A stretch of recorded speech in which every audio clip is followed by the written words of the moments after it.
Qoftë lut Jezu Krishti, përshëndetje të dashur dëgjues të Radio Maris. Do të vazhdojmë me një figurë tjetër të martirëve që dhanë jetën për Krishtin në Shqipëri, i cili është i lumi Dom Mark Gjani, meshtar. Ai e dha jetën për fe e për kishën në vitin 1947, i vrarë nga komunistët. Do të tregojmë jetën e një meshtari të ri, i cili në moshën 38 vjeçare praktikisht dëshmoi Krishtin me jetën e tij. Ishte shoqëruar në një moshë të shtyme për kohën, kuptimin begi madhore. Ishte 33 vjeç kur u shoqërua meshtar dhe vetëm pas 5 vitesh do të jepte jetën për Krishtin. Megjithatë, jeta e tij nuk ka ndonjë gjë shumë të veçantë. Nuk ka një përbamje veprash një masnjeshme heroike, të cilat ndoshta mund të na prekin, mund të tërheqin vëmendjen tonë. Jeta e Dom Mark Gjanit është si shumica e martirëve tanë, por edhe shumica e shenjtërve që e kanë përjetuar fenë e tyre në përditshmërinë e tyre. E kur është paraqit momenti për t'i dhënë dëshmi Krishtit, aty kanë shkëlqyer me dëshminë me të vërtetë heroike.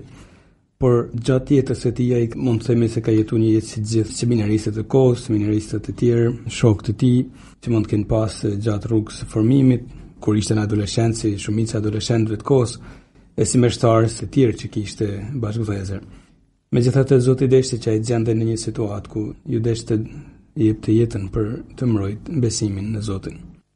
Është kjo në fakt martirizimi i vazhdueshëm, martirizimi i bardhë, mund të themi, kur njeriu i afrohet vlerave që Krishti na ka mësuar, i afrohet me zemër të gjanë e të harreshme gjatë gjithë jetës. Dom Marku, nga që ka përballuar këtë martirizim të bardhë gjatë jetës së tij të thjeshtë, atëherën pati edhe kurajën me hirin e Zotit patjetër që të përballonte edhe martirizimin e gjakut. Kur ishte ende seminarist, Dom Marku kishte shkruar në fakt në një letër që i drejtonte një miku të vet, në atë kohë edhe ai mik seminarist, ishte shkruar Dom Marku: kur njeri sakrifikon vedin për një ideal si yni, çdo vështirësi me ndihmë të Zotit del e kollajshme, pse është i sigurt njeri në durt e të gjithë pushtetshmit. Janë fjalë që mund duken fjalë të një prej shumë seminaristëve, por në fakt do ndalin fjalë profetike për jetën e tij. Dëshiroj të aktualizoj edhe një herë për të rrezë vëmendjen tuaj tek angazhimi që ai kishte marrë për zemër në jetën e tij, në formimin e tij, edhe se si do të dalin çdo fjalë e vërtetë në jetën e tij. Përsëris, kur njeri sakrifikon vedin për një ideal si yni, çdo vështirësi me ndihmën të Zotit del e kollajshme, pse është i sigurt njeri në durt të gjithë pushtetshmit. Kur do të përpiqen ta zhdukin kujtesën e Dom Markut komunistat, do të tregohet një fakt shumë interesant nga dëshmitarët e kohës. Kur në vitin 1947 komunistët e vranë Dom Markun, thuhet se famullia e tij në Mirdit vetëm me atë rast arritën ta kuptojnë më qartë se kush ishte reja zez komuniste që sapo kishte pushtuar Shqipërinë. Nuk është një detaj do si do. Praktikisht njerëzit e thjeshtë, besimtarët e famullis tij që nuk kishin ndonjë përgatitje intelektuale të posaçme, duke pa se arritën të vrasin një meshtar kaq të mirë, kaq të pafajshëm si Dom Markun, vetëm aty e gjetën pikën e sqarimit në mendjen e tyre për të kuptuar se komunizmi në fakt po sjell terror e do të sjellën terror edhe më tepër. E kupton hilën e atyre që thonin po themelojmë pushtetin e popullit. E kupton se nuk ishte pushteti i popullit, por pushteti i terrorit. Janë në fakt shaj e Zotit disa njerëz të cilët shumica i bajnë turmë të arsyetojnë e të kapin ku është e mira, ku është e keqja. Dom Mark Gjani u bë praktikisht një shaj e Zotit për ato njerëz që të baheshin gati për me përballu stuhin komuniste. Por ti marrim me radhë disa dhëna të tjetër si Dom Markut për ta kuptuar pastaj më mirë edhe personalitetin e tij edhe përballimin e tij me komunizmin, dëshminë e tij të fesë. Dom Marku ishte i biri i Palokës dhe i Nushës me origjinë nga Gjani i Dukaxhinit. Lindi me 10 korrik të vitit 1909 në Shëngjergj të Malit të Zi. Për te i lumit të Bundës, që në atë kohë përkiste arqipeshvisë së Shkodrës, e tashma është dioqeza e Tivarit. Dom Marku pati një fëmijëri të qetë, duke mësuar në familje vlerat themelore të besimit krishterë, për të jetuar me zell edhe flijimet e përditshme që jeta sillte. Për një formim të tillë, edhe provën e tij me jetën dhe me vdekjen e tij jo të zakontë, do të shohim se sa mizore ju rezervu vdekja nga komunistët. Deri në adoleshencë jetoi në Shënxergjë, pra të malit të zi, ku ndoqi shkollën fillore dhe ndihmoi familjen në punët e ndryshme të shtëpisë dhe të tokës. Ma vonë, duke ndjerë thirrjen mështarakën në moshë të madhe për atë kohë, hyri në seminarin papnor shqiptar të Shkodrës, duke zgjedhur të përkiste abatësisë së Shëndëreshtrit të Oroshit në Mirdit, duke pa se kjo dioqezë, sikurse vazhdimisht në fakt, por edhe atë kohë kishte mungesë të theksuame klerit e i peshvi i asaj kohet, i cili ishte i lumi i Mzot Franuzini edhe ai martir, kërkonte nga shumë seminaristë të afroheshin në dioqezën e tij dhe do Marku pranon që edhe ky të fillojnë seminarin duke qenë inkardinum me dioqezën e Oroshit në Mirdit. Duke ju përmajt asaj që ka thënë një dëshmitar Domkol Gavoçi në vitin 2006, do Marku qysh seminarisht ishte njeri i përzemërt, i ngrohtë dhe i pëlqente të bisedonte me të tjerët, si edhe vjen i re se ishte i përshtatshëm për të kujdes për shpirtet, pasi ngjallte pëlqim dhe besim. Edhe dëshmia vazhdon duke thënë se nuk ishte as pak kokfort, ishte krejt i qetë, sjellja e tij i bante të tjerët për vete krejt lehtësisht. Një detaj shumë interesant që kam dëshirë ta vëmrej, i bante të tjerët për vete krejt lehtësisht, njëri krejt i qetë. Patjetër nuk duhet të mendojmë për këto detaje si për një njeri thjesht fatlum që arrin të ketë këto vlera edhe dikush tjetër nuk është me fat e nuk i ka. Por duke i pas të vlera në një moshë as të hershme, pra në adoleshencë, tregon se kishte një familje që ja kultivonte, ja kishte kultivuar qysh në fëmijëri këto vlera, ishte rrit me dashninë e tyre. Edhe këtu del pa nevoja e dashurisë që fëmia ka për të marrë nga prindë, nga rrethi shoqëror ku ishte, dhe do Marku i mori, i kishte këto vlera në shpirt, sepse i kishte familja e tij. I bante të tjerët për vete lehtësisht, në kuptimin që nuk ishte e keqja kujt, nuk dëshironte të vriste askën me karakterin e tij. Jo thjesht për ta marrë mirë me të gjithë, por thjesht sepse ishte mirë për brenda i të histë të tjerë me mirësinë e tij. Një mik tjetër i seminarit, edhe ai më i vogël në moshë se do Marku, ka thënë se ai ishte tipi sinqert dhe ishte më shembullor nga të gjithë në seminar për nga sjellja e tij. Thotë se ishte i dashur dhe të gjithë e donin. Ishte i formuar mirë dhe i pjekur, gjithnjë i buzëqeshur dhe i sinqert. Edhe pse shakatar nuk fliste kur kot, nuk humbiste kohë në biseda të baduvishme e nuk gënjente, por fliste drejt për drejt. I tillë ishte qysh në fillim të shkollës, vazhdon dëshmia. Ishte besnik dhe mund t'i besoje. Kur i rrfeje diçka, ishte i heshtur si një varr i mbyllur. Kur ishte nxans, merrte pjesë me gëzim të madh dhe për kushtim në meshën e shenjtë. Tipare shumë të bukura dhe për i tyne mund të nxjerrim për i kësaj dëshmije 2-3 gjana të veçanta. Njëri besnik, të cilit mund t'i besoje, nuk është pak, të jesh njëri besnik. Kur i rrfeje diçka, ishte i heshtur si një varr, pinte t'i mbante sekretet. Jo dhe aq sepse ma vonë do të shuguroje me shtarë, por ishte besnik, ishte vazhdimësia e atij virtyti të besnikërisë që kishte.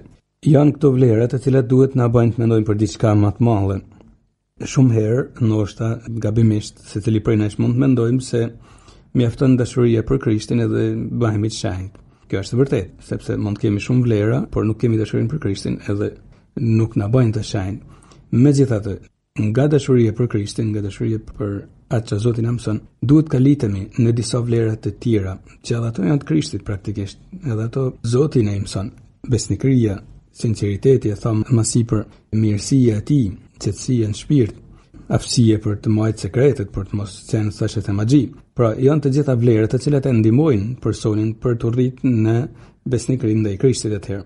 Nëse dikush nuk është besnik në bisedat me shokët e vet ose në sekretet ose në gjëra që i besojnë prej shokëve të vet ose prej jetës, prej rrethanave të ndryshme, si mund të jetë besnik atëherë kur të vinë koha për të qenë besnik Krishtit duke lënë jetën. Do Marku pra vazhdonte të kultivonte këto vlera. Normalisht ai nuk e dinte se çfarë priste më vonë, por i kultivonte këto vlera në shpirt. Patjetër i mësuam edhe nga formimi familjar që kishte marrë, por vazhdonte të përsoste edhe në seminar. Ishte më i rritur se këto persona që dëshmonin për ta, sepse kishte hyrë në seminar në një moshë e cila për kohën nuk ishte normale, kishte në adoleshencë të shtyme tashmë, ndërkohë që shumica e seminaristëve të tjerë hynin qysh në fillimet e adoleshencës, ndoshta edhe pa filluar adoleshencën, pra qysh fëmijë. Kështu funksiononte shpesh në atë kohë. Por Don Marco hyn në një moshë më të rritun, pra me një vetdije më të plot për atë çka po zgjidhte.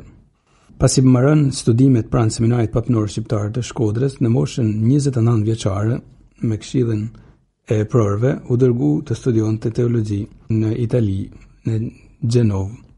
E aty kolegjit ku ai do të studionte drejtohej nga Vincencian, pra kongregata Vincenciane, e cila ka një devocion të posaçëm për Zoën e bekuar, sidomos për medaljen e mrekullueshme, që shumica prej nesh patjetër e njohim.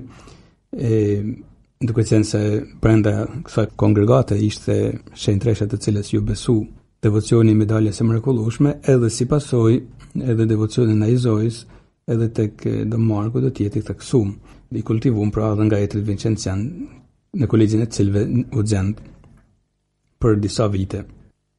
Por edhe pse ishte me moshë të shtyme, pra 29 vjeç, në kohën kur fillon të studiojnë teologji, nuk e pati të vështirë të përshtatej, mjaft mirë me mjedisin e ri dhe përvetsoj shumë. Aty qëndroi 4 vite dhe shfaqi një angazhim të madh në mësime, gjatë që dëshmohet nga rezultatet shumë të mira që gjenden në regjistrin e klasës, ku janë të shënuara dhënat personale edhe notat e tij. Jo më kot në fund të vitit të parë do t'i shkruante një miku të vet seminarist në Rom, Olga Voçi, që citum edhe më sipër, provimeve të vjetit të parë shkollor i dham fund, s'ka më mirë. Gëzohem se edhe ju pas kanë kaluar mirë provimet. Kjo fjala s'ka më mirë tregon pra se kishte marrë nota shumë të mira. Të kësaj periudhet, pra të viteve 1938 1942 janë edhe letrat që i dërgonte shpesh këtij seminaristi, shokut vet që cituam, pra Dom Olga Voçi, i cili më vonë do të shugurojë meshtar, edhe ai do të qëndronte në Itali për t'ju larguar stuhisë komuniste, ai zgjodhi kështu, por Zoti solli që të jepte dëshminë për shumë meshtar të tjerë, kur do të kthehej në Shqipëri me lirinë fetare. Dhe Dom Olga Voçi do të dëshmonte se me Don Marco kishte një korrespondencë letrash pra shumë të theksuar.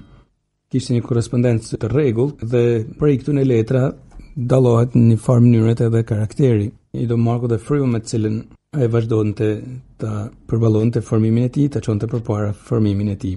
Nganjëherë nga letrat tregohet edhe një karakter shakaxhi që kishte Don Marco me batuta të lezetshme, duke papra se ishte edhe njëri i qetë dhe i hareshëm në zgjedhjen që bante. Është tipike njerëzve që janë mirë me vete, mund të themi shpirtrave të bukur, kur din të bajnë edhe batuta, jo thjesht për të rënë sy, por batuta të bukura, batuta të lezetshme për t'i bën me ullni mirë edhe shokët e tij me të cilët ka komunikim. Në një letër të tij i shkruante, pasi tashmë ishte bën meshtar, Don Marco, seminaristëve të tjerë që ishin pak më mrapa me vite, si ju kemi, çka po bani, me shkollë si keni punë, qëndroni se po e kryni, malaj, qa urdhna keni, ju të tjertë, jeni ende pak vonë, prandaj nuk po ju të ves, shpresojmë se lajme do të keni pas, vetë jam i ngojum normale, prandaj zdiqa me diftu, fjalë të thjeshta shumë për zemërta, por që edhe atje kur ishte meshtar tashmë normale të mirditës, dëshironte të mbante kontaktet me ta, për të dhënë kurajën ecën e tyre të formimit. Këto letra në spontanitetin dhe freskinë e tyre rinore na mundsojnë të njohim botën e tij të mbrëmshme, pasi vënë në pa disa aspekte të veçanta të jetës tij njerëzore e shpirtërore, ku pasioni që kishte për ministerin që e priste, e dashuria për vendin në cilin do të shërbente, ishte e dukshme, e do të ndërthureshin në personalitetin e tij deri në fund. Dëshmitë thonë se ishte njëri praktik i sinqert, i çiltër, thamë shakaxhi e ironik ndoshta nganjëherë me batutat e tij, shumë i lidhur me kishën, me papën, me abatin e tij, me i peshvin, që ishte i lumi i Mzot Franogjini, dhe në fakt do të kishte një lidhje shumë të përzemërt me i peshvin, me miqtë e tij seminaristë të tjerë shqiptar që thamë kishte kontakte. Ma vonë do të lidhej shumë edhe me një tjetër seminarist, Mark Biba, i cili do të ishte i smur ma vonë edhe nuk do të mund të vazhdonte studimet për të bërë meshtar, por ru një kujtim shumë të bukur edhe të çmueshëm për Domarxhanin, duke pas edhe shok studimesh për një periudhë të gjatë.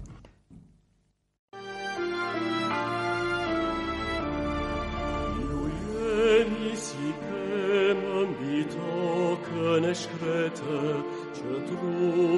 ju prenë, por rënja ju mbet, ju jeni si tegë plostoqe veri, që trupin ju prenë, por shenët janë shik, se dhe fatët më dështej,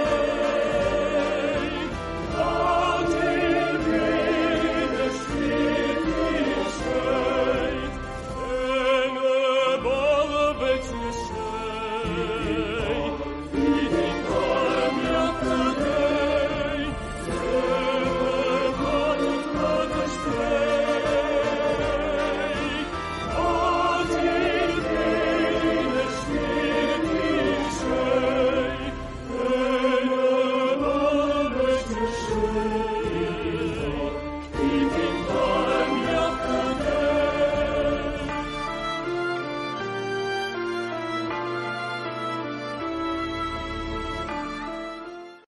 Pritjen e shugurimit e përjetonte me një shpirt, mund të themi, jo me angst në kuptimin e kësaj fjalës, por me një dëshirë të madhe, të zjarrt, dhe dëshmohet nga një letër: "Sjam të ju trazua s'pak se tashmas me kamet veç 7 muaj, kurse me 30 maj shugurohemi.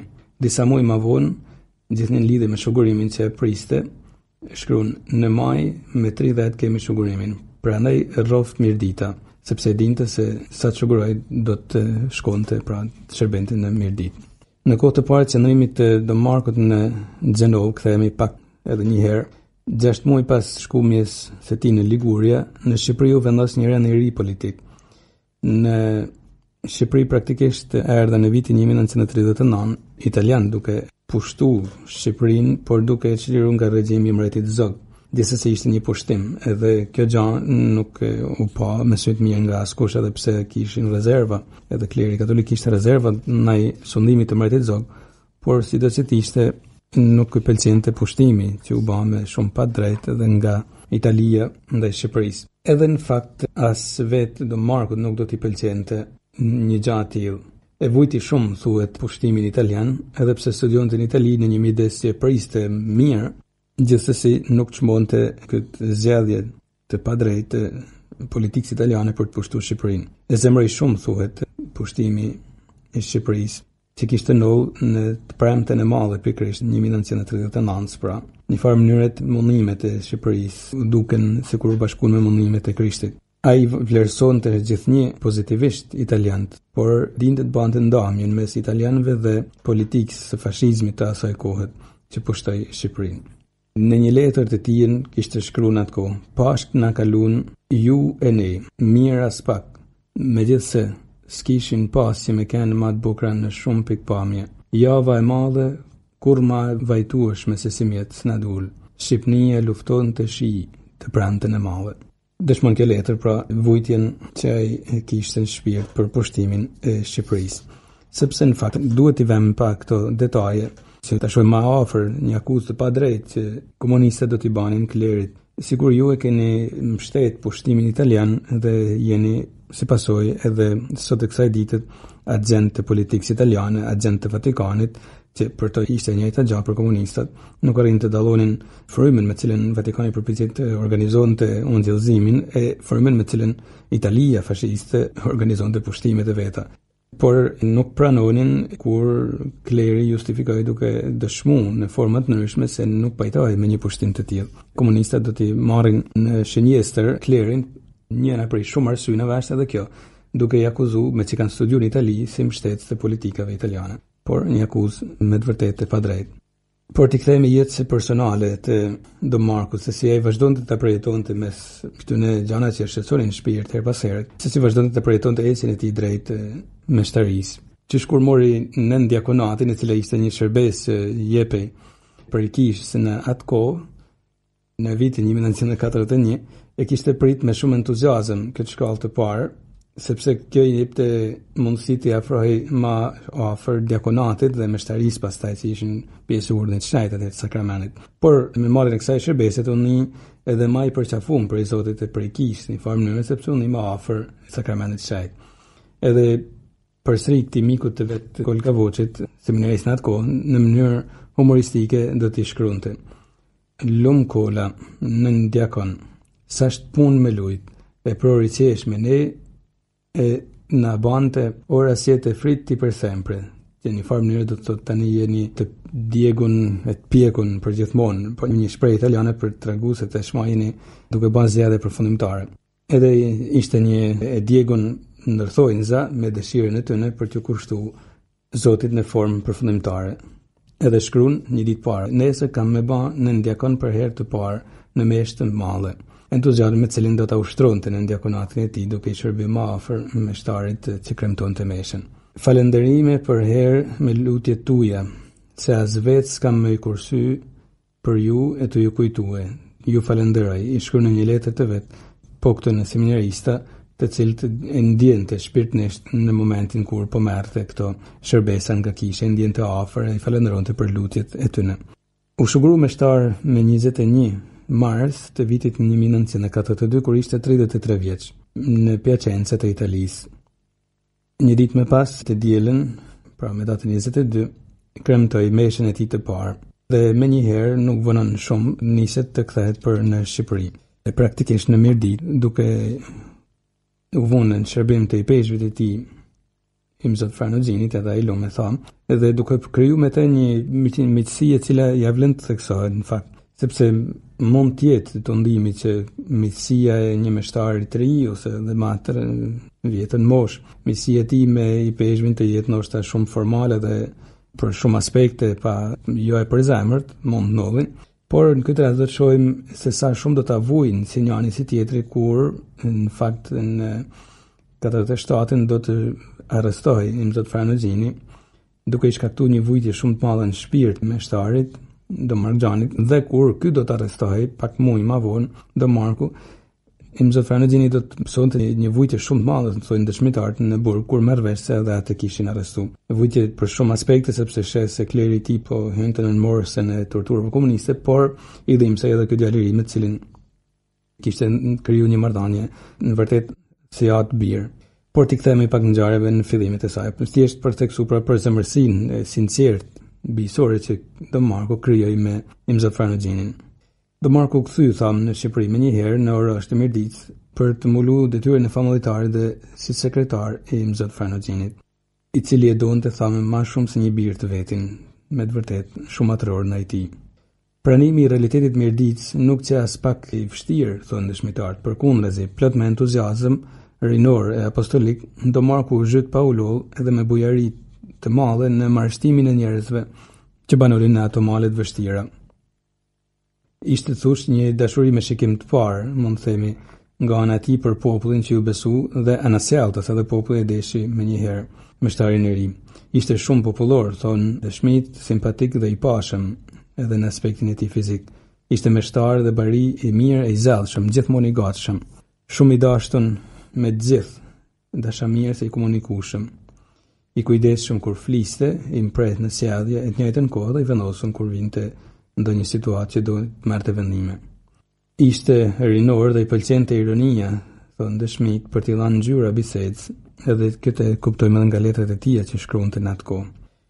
Interesant se si e vumrej një detaj, pra realiteti i vështirë i mirditës, i maleve të asaj kohe mund të imagjinoni pa rrugë që janë dhe sot është shumë një realitet i vështirë, por pa rrugë që janë sot dhe pa mjetet për me lëviz, sa që sot janë ma kollaj, edhe pse një zonë shumë vështirë, ky meshtari i ri i përshtatet shumë kollaj, nuk e pati të vështirë. Është zëdhi apostolik, ai që sqaron shumë gjana. Shumë vite më vonë Papa Gjon Pauli II do të shkruante se është pikërisht zëdhi apostolik ai që mund të themi zëdhi baritor, zëdhi për shpirtat, që mund ta themi, që meshtari na ndihmon të krijojë një panoramë të plotë të asaj çka do të bajnë në vendin ku i besohet. Edhe zëdhi apostolik e bën që edhe vështirësitë të shohin si një pjesë e apostullimit të tij, edhe vështirësitë si një mënyrë për ta dëshmuar edhe më shumë fen kur ky jepet pa kursime. Është më shumë zell ajo që duhet të kemi të gjithë, ndoshta ne meshtarët, seminaristat, të gjithë ato që i kushtojnë Zotit. Kjo është fjala ndoshta që justifikon ose na frymëzon për të shërbyer më mirë popullit Zotit edhe në situata ndoshta që na duken në pamje të parë të vështira të ndërlikuara. E ndoshta Do Marku e shumë martirë të tjerë na përshprisin vesh këtë fjalë, duhet më shumë zell, duhet zell më i madh. Kjo është fjala, sepse zëdhi është ai që kanë nevojë njerëzit të shohin. Mund të themi nëse arrin të shohin zëdhin, kanë pa se dikush e don Krishtin edhe ndoshta edhe ato afrohen për Krishtin nga Krishti më shumë. Këtij zëdhi i bashkangjitet dashuria për Krishtin, të kënaqesh kur tjerët duan Jezusin nëpërmjet shembullit tan. Problemet janë kur ndalemi tek vetvetja, edhe duam të bëjmë njerëzit të dojnë më fort personin që dëshmon Krishtin se sa Krishtin vetvete. Po mirë, do t'i kthehemi përsëri këtyre detaje të zëdhit të do Markut, por t'i shohim me radhë se si ai vazhdon të japin dëshminë e tij me një jetë të thjeshtë dhe të përvojt, e njëkohësisht edhe të harreshme. Fjalët harreshme nuk duhet na mashtrojnë, nuk do të mendojmë se bëhet fjalë për një njerëz që gjithmonë qesh, gjithmonë është i gëzuar. Jo, por me një natyrshmëri e ka përfshin në jetën e tij zgjedhjen që ka bërë dhe i përkushtohet Krishtit, dhe pse ka luhatje, ka ulje ngritje, mund të themi, të humorit të vet, por edhe vështirësitë që mund të ketë, por i përkushtohet, nuk largohet nga misioni që ka. Mos na mashtrojnë, thash fjala hare, sepse dikush mund mendoj me qenë s'kam nganjëherë hare, atëherë nuk jam i mirë për ta ndjekur Krishtin. Jo. Nuk është buzëqeshja e fotove të profilit që mund të vesh në Facebook apo në Instagram, por është hareja e shpirtit, është tjetër gjë. Është harmonia që edhe vujtit i përballon bashkë me Krishtin. Në këtë rast do Marku do të dëshmonte edhe një moralitet shumë të theksuar. Nuk kishte askush asgjë për të thënë për moralin e tij, thonë dëshmit. Kush e ka njoft, thoshte se ishte i butë si një engjëll dhe krejt i pastër. Kishte një aftësi të veçantë që t'i bante të gjitha në një rahat. Detaj shumë interesant. Shenjtrit në fakt janë këto që të bëjnë të nesh përgjithsisht mirë me to. Kur nuk ke kësi të mëdha, kur ke kësi të mëdha të bëjnë të nesh keq sepse të vën para ndërgjegjës tonë. Por i bante të gjitha në një rahat, pavarësisht nga prejardhja shoqërore apo niveli ekonomik që kishte personi që rrinte me të. Ishte shumë dashamirës me të vezlit, thonë dëshmit, me të rinjt, me të rriturit, duke lujt me ta si që të rinjt të zbashkut me ta edhe në mesin e tyre. Ishte shumë bujar, ishte nga gjaja e vet për t'u dhënë nevojtarëve, që në atë kohë ishin gjithë në fakt, nevojtarë dhe përfshinje dhe klerin. Të gjithë merrin pjesë në mesh, kremtuar prej tij dhe ishin bindur se sa i madh ishte devocioni i tij dhe veçonin devocionin e tij për Eukaristin, po në mënyrën se e kremtonte, por edhe do të binte sy devocioni i tij për Zojen. Edhe një farë mënyrë edhe ditën e tij, thonë dëshmitë e drejtonte ka kremtimi eukaristik, pra mënyrën se si përgatitej, mund të themi edhe shpirtnisht, edhe se si përjetonte, organizonte ditën për të mos humbë kremtimin e meshshajt. E theksume, qysh në seminar do të merrte një devocion të bukur, do të përfshinte në shpirtin e tij një devocion të bukur për Zojen e bekuar, të cilin besimtar do ta vinin re, e kështu edhe lutja rozare do të bante edhe më shpesh tek ai edhe tek populli që ishte besuar. Devocioni për Zojen në fakt është i përgjithshëm në popullin shqiptar në farë mënyrë, sikurse në gjithë kishën edhe kjo. Por është bukur kur dikush ta rikujton, është bukur kur dikush ta sjellë një herë freskinë e besimit, e devocionit ndaj nënës së Jezusit, e cila më shumë se çdo kush tjetër në këtë botë jashtë afru Jezusit, birit vet, duke e rrit fizikisht birin e Zotit, por sidomos duke u bën nxënësja e tij më e shkëlqyeshme. E shembulli i Zojës patjetër është shembulli më i bukur që mund të kemi ne si krishterë, dhe ky meshtar e kishte përvetësuar vet, por tashmë ja ofronte edhe popullit të cilit i shërbente. E thamë edhe dashurinë birnore të theksuar që kishte për i peshqvin e tij, do të likështohej kur peshqvin e tij Franën do ta spostonte Selia shenjt me Seli në Lezhë. Ndodhi që mungoi delegati apostolik për arsye politike të kohës për mashtrimet që komunistat filluan të bëjnë duke i dëbu delegatin apostolik nga Shqipëria, dhe për të riparuar sado pak situatën u caktuan Zot Franogjini jo vetëm si peshkëv i Mirdicë, i Lezhës, por edhe si delegat apostolik me një pesh punët shumë të madhe dhe rrezik shumë të madh, me të vërtetë sikurse do të rezultojnë të më vonë. Por tregojnë se kur u shkput fizikisht, se banunin së bashku shpeshherë, nga i peshqvi i tij e vujti mjaft këtë ndamje me i peshqvin e tij, do Marku. Në një letër shkruante: po a thua mos pa na merr Durrës si monsinjorin ton Breburr, sepse u fol një herë në fakt se do ta çonin edhe në Durrës, që të zëvendësonte atje i Zot Pjetër Gjuren. Por ndodhi atëherë që situata u sot që do ta largonin jo për Durrës, por për Lezhë. Flitni me papën që të mos na heqin, i shkruante Domkol Gavoçit në formë ironike, mund të themi, por duke treguar lëdhimin e tij që nuk donte ta pranonte një zgjedhje e tij. Gjendja politike në të cilën po zhytej Shqipëria nuk e shqetësonte shumë. Pas një pauze të shkurtë do të shohim se si do të përvallonte edhe shtuhin komuniste, por tashmë jemi afru, mund të themi, duke pa personalitetin e tij, edhe tashmë vitet e para të shërbesës tij mështerake, do të shohim më nga afër se si u ngushtu rrethi i komunistëve rreth tij, sepse tashmë ishte instauruar pushteti komunist në Shqipëri. Dhe ky mështar i ri pa u shqetësuar, dhe pse ishte shqetësuar në shpirt për gjendjen që po afrohej për Shqipërinë, por pa u turbulluar në veprimtarinë e tij, vazhdonte të shërbente Krishtit derisa më vonë do të përballej me komunizmin, por do ta shohim pas një pauze të shkurtër.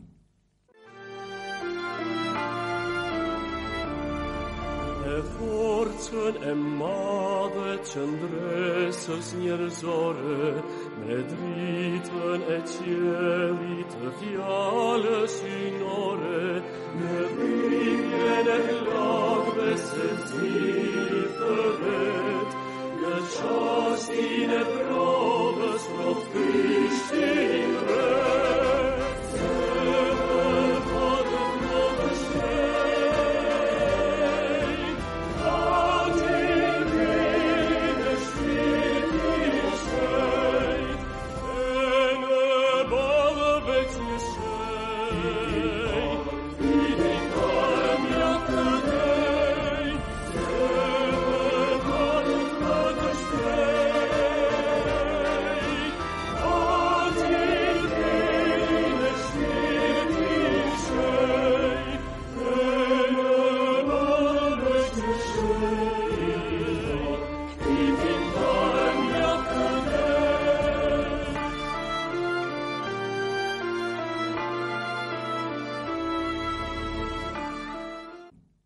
Dhe Marko e thamë do t'i përballonte këto ndrrime politike me një shpirt të qëndrueshëm përgjithsisht.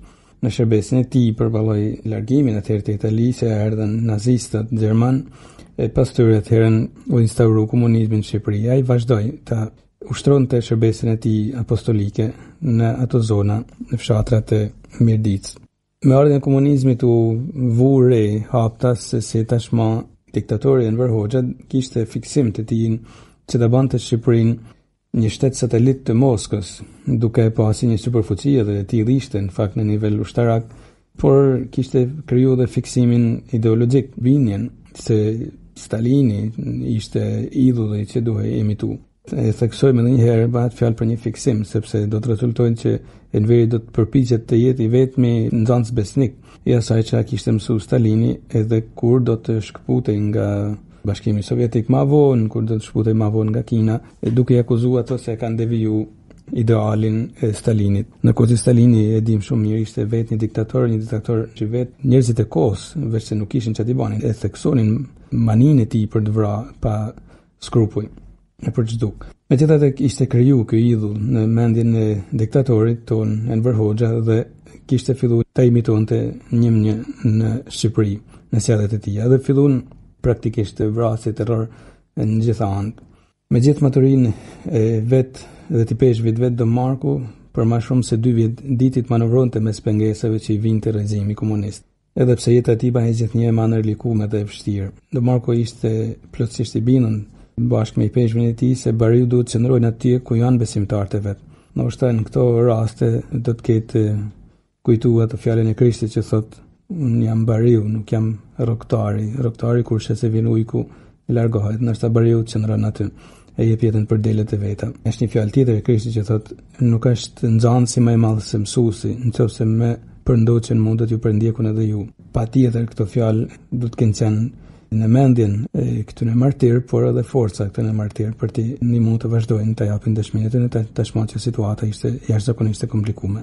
Edhe qëndronte aty, e kishte mundësinë të largohej për jashtë shtetit, por qëndronte aty edhe pse nuk ndihej në faj, sepse nuk kishte bërë asgjë.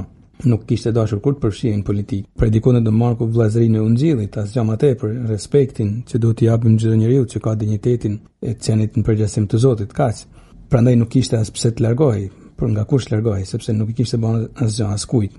Megjithatë ishte ideologjia e re, ajo që kishte kriju tashmë bindjen se kush është i mirë është problem. Edhe duke përfshirë Mirditën në këtë analizë tonë, mund të themi se filluan të përçajnë në fakt edhe vetë shumë për mirditorëve, gjithë shqiptarët, por duke qëndruar në rrethin shoqëror ku dëshmoi Don Marku jetën e tij.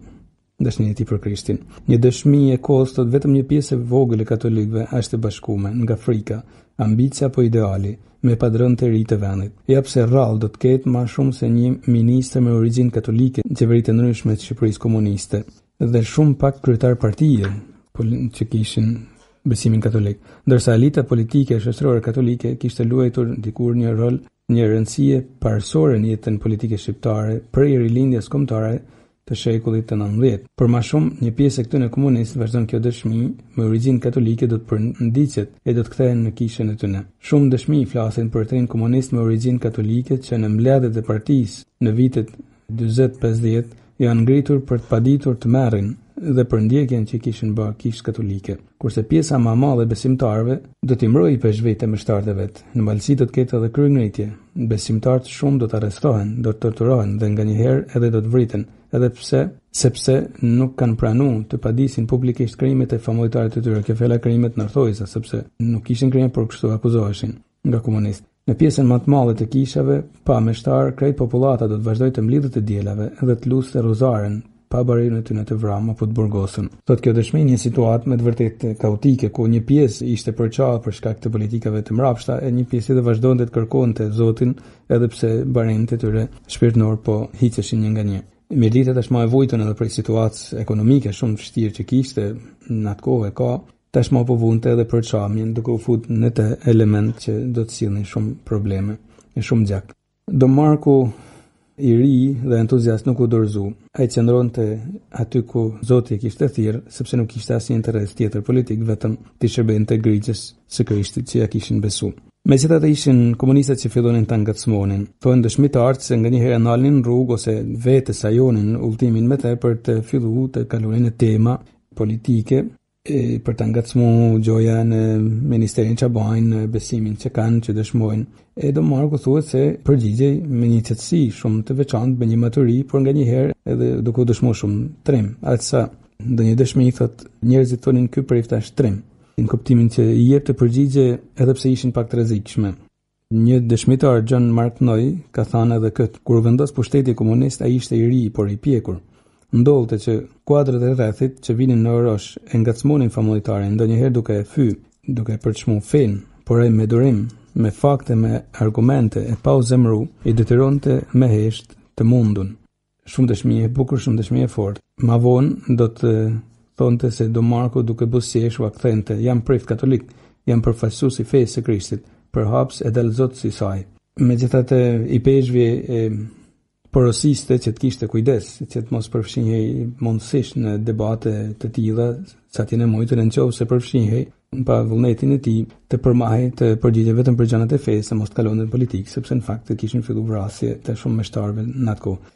Jemi në vitin 1946 kur ndodhin këto ngjarje, kur këto tentativa për ta futur në kurth kishin filluar me Don Markun. Kur u arrestoi peshvi i tij pra në nëntorin e vitit 1946, atëherë do të ishte një goditje më të vërtetë e rëndë për Don Mark Gjanin, sikurse e tham më sipër. Ndjehej i çorientuar edhe pse jo i humbun, sepse forca e tij ishte Krishti me të Zoti burimi i forcës së tij dhe mesha që kremtonte çdo ditë, por me të vërtetë kishte shumë vështirë për ta kuptuar se çfarë ndodhte për rreth tij. Ajo fjala që thamë që Krishti thotë nuk kanë shërptur më madh se zotëria, nëse mund përndoqen do t'ju përndjekin edhe ju, patjetër që ka filluar të aktualizohet para syve të tij me forcë, por edhe duke dhënë kurajën. E cituam në fillim atë frazën që kishte shkruar kur ishte seminarist: kur njëri sakrifikon vetin për një ideal si ynë, çdo vështirësi mendimin e Zotit del e kollajshme, pse është i sigurt njëri në duart të gjithë pushtetshmit. Patjetër kjo bindje e tij tashmë po i duhet ta dëshmonte me fej, konkretisht duke lanë edhe jetën. Kjo bindje e tij që kishte krijuar qysh seminarist. Duke i mungu bariu toksor, pra i peshëve të tij, tashmë duhet të sillte syt nga bariu, vetëm nga bariu i cillor që ishte Krishti dhe ta imitonte Krishtin në çdo gjë. Në fakt do ta arrestonin edhe Don Markun, madje nuk dihet tamam as akuzat që i banen, e duke mos ditë akuzën do t'i rezervonin një vdekje shumë të padrejtë, shumë mizore. Në vitin 1947, vetëm se ishte meshtar, e kundërshtonte me drejtësi e koherencë atë që komunistët përpiqeshin t'i thurnin, pra akuzat ose kurthet. Ky vazhdimisht e sistematikisht i hillte poshtë, e arrestuan gati pas një shkak Dhe kur mori vesh lajmin I peshëve I tij në burg, zot Franoxhini u trondit thuhet me të vërtet shumë, sepse tashmë Mirdita po mbeste pothuajse pas një vari. Edhe plus ky biri veti po psonte aqëri vdekjet pa drejt, sepse vdekja e priste.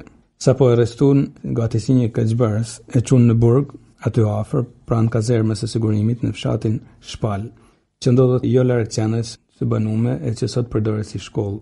Nuk u gjyku e nuk u dënu, edhe pse u morë në pyetje vazhdimisht me qëllim që do Marku të mohonte Krishtin e besnikrinë e tij në Ikis. Nuk mund të përdorim termin arrestim në këtë rast, por sekuestrim në farë mënyrë, sepse thjesht e kapën, nuk e akuzuan për asgjë, por e kapën e çun në kazermat e tyre, duke torturuar në mënyra më të mërshme.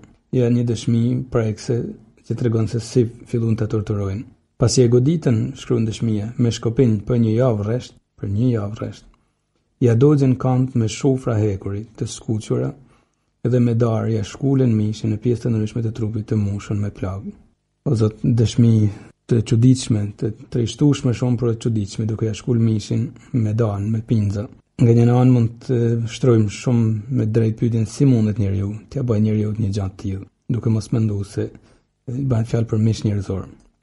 Në pak ditë, thonë dëshmit, ky meshtar ende I ri, që ishte shumë popullor, shumë simpatik, si thamë, edhe shumë I pashëm, thonë dëshmit, ishte shndru në një leck të grisun, si puna aty në copave që u dalin fijit në farë mënyrët, një ashtu ishte shndru, thonë, trupi I tij tashmë.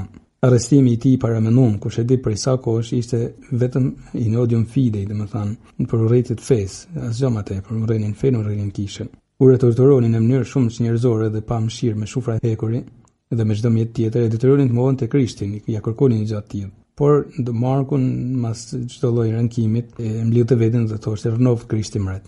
E kjo është dëshmia e tij, forca e shpirtit, se si forca e shpirtit tashmë është e mahniqshme po ta mendosh nga ana hiri I Zotit, se si forca e shpirtit te kalon me të vërtet në mënyrë pa imagjinueshme rezistencën e trupit. Trupi tashmë ishte bërë si një leck, thamë, por rnov Krishti mret vazhdonte, ishte kap me Krishtin, aq forca nuk mund ta shkpunin as danat që po I repnin mishin. E pyesnin se çfarë bashkëpunimi kishte pas me I peshën e vet Franoxhinin, I cili prej kohësh tashmë ishte në burg, e tham.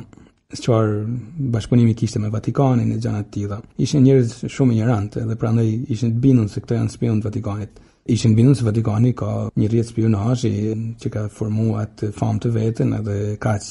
Nuk e imagjinonin se ishte shpirti I Zotit ai që mante kishën, jo thjesht aftësia politike e madhe apo e vogël e një grupi njerëzish në Vatikan apo po di. E akuzonin sigurisht një spion, vetëm nga që kishte studiuar në Itali. Edhe ky ishte krimi I tij, fakti që kishte studiuar në Itali, fakti që kishte qëndruar në Itali, edhe duke qenë se Italia kishte qenë një pushtues I Shqipërisë për do kohë, thamë edhe më sipër, atëherën si pasojë ishte I rrezikshëm.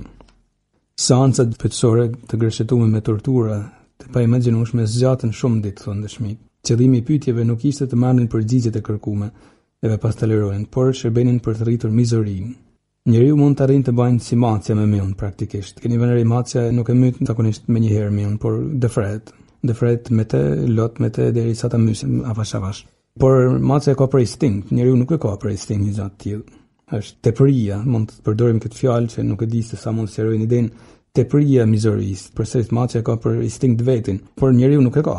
Edhe prej nga vjen kjo tepëria mizorisë, patjetër prej instinktit më shfrenuar të njeriu kur mendon se është Zot, e djalli atëherë frymëzon, sepse djalli ka tepërinë e mizorisë ka ai vet. Por nuk është se e bën djalli, e bën njeriu kur mendon se është Zot. Djalli vetë se frymëzon atëherë idena nga ma të harlisunat për ta aktualizuar tepërinë e mizorisë që njeriu mund ta fusë në shpirt, duhet kemi shumë kujdes. Dëshmitarët thonë se do Marxhani vujti shumë, aq sa pastaj për ta përmyll torturën e tyre, dëshmitarët do ta lidhin për krash dhe do ta vajnë në një tra. Shokët të burgut do të tregojnë se e lidhen për sjetullash praktikisht, e duke e lanë ashtu pa e dënuar të vdiste ashtu, I varur në tra. E duke pasë po vënon të vdiste, e kapën edhe nga një gremin, e hullën poshtë gremin se atje e lanë, nuk leju në s'kanë që të shkonde ta kapte trupin e tij për shku për ta varros. Praktikisht kështu do t'ja rezervonin fundin ti mështarit të mirë e të përkushtu. Duke myt kot, duke I dhanë një vdekje pa gjyq, pa asgjë, thjesht sepse kishin lënë të bajnë gjithçka. Thuhet trupin e tij hullën qenve, lejuan që të vinin qenë të ta hanin. Duke shtu një farë mënyrët edhe terrorin e njerëz. Por dëshmitarët thonë, një John Mark Noy, sidomos ka shkruar, i humbi varri, por jo kujtimi, sepse thamë edhe në fillim, mirditën me këtë rast kur arritën të vrasin një meshtar të mirë si Don Markun e tyne, kuptoi për më afër, sidomos kush e njehte Don Mark-xhanin, kuptoi më mirë se për ça duhet përgatitet në shpirt, për çfarë padrejtësish ishte duke mjall komunizmi. E kuptuan se kjo fsheh pas saj binin se në popull la famën në një shejtënie. E ditën se ai u bashku Krishtit në vujtjet e tij dhe si Krishti dha jetën. I njëjti fund tragjik do të priste edhe me shtartë të tjerë, dom Anton Muzej, dom Pjetër Çuni, dom Del Malaj e dom Del Maçajn, që ishin shokët e tij edhe gjatë kohës së seminarit. Të gjithë këto edhe harrum ta themi edhe Imzot Franëxhinin që ishte i peshëve i tij. Të gjithë këto dhanë jetën për Krishtin në rrethana me të vërtet mizore, por duke mos u larguar nga Krishti as në ato momente të fundit të trishta. Nga kjo mund të mësojmë një gjë shumë të bukur nga gjithë kjo që thamë.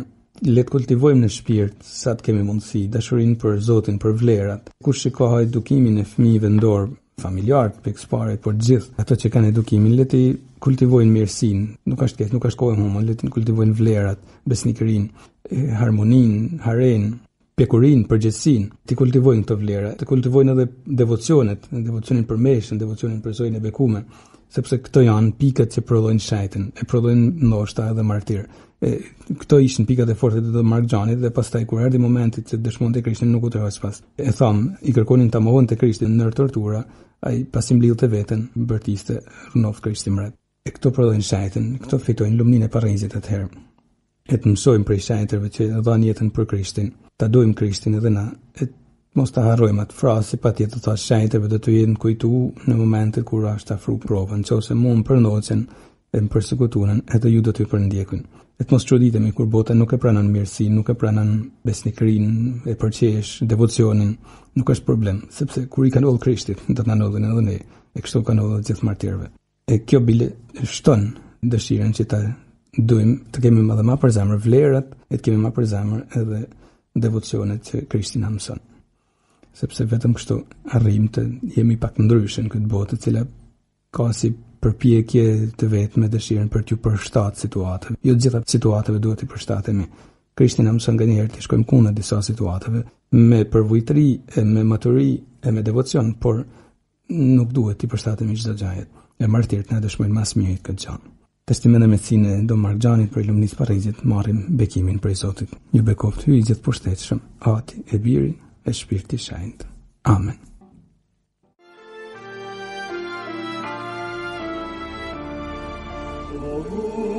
Të kishës me tim dashuri, dhe jeta dhe vdekja e njëjta dëshmi, për